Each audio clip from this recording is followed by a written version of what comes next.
शहदादकोट खां गुलज़ार मंचाणी जी रिपोर्ट मुताबिक़ शहदादकोट वेझो ॻोठ क़ाबिल जी वांड में हिंदू दरवेश गागन फ़क़ीर जी 37वीं वरसी मल्हाए भेटा पेश कई वई।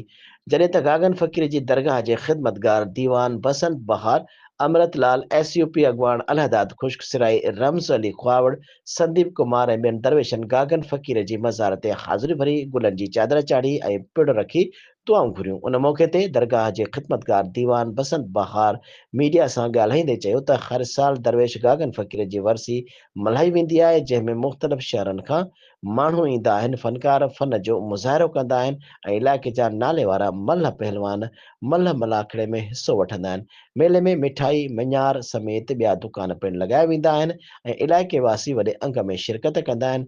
बसंत बहार पीपी चेयरमैन बिलावल भुट्टो ज़रदारी, अक़लियती एमएनए रमेश लाल ऐं ॿियनि वस वारनि खां मुतालबो कयो त गागन फ़क़ीर जी दरगाह में रोज़े जो कमु कराए, रस्ते ते पुल ठाराए समेत ॿिया तरक़ियाती कम कराए बिजलीअ समेत ॿियनि सहूलियतुनि जो इंतिज़ाम करे ॾिनो वञे। उन मौक़े ते फ़नकार दिलशेर मरकंड, अलगोज़ो नवाज़, सिराज सोलंकी ॿियनि फ़न जो मुज़ाहिरो करे दाद हासिल कयो।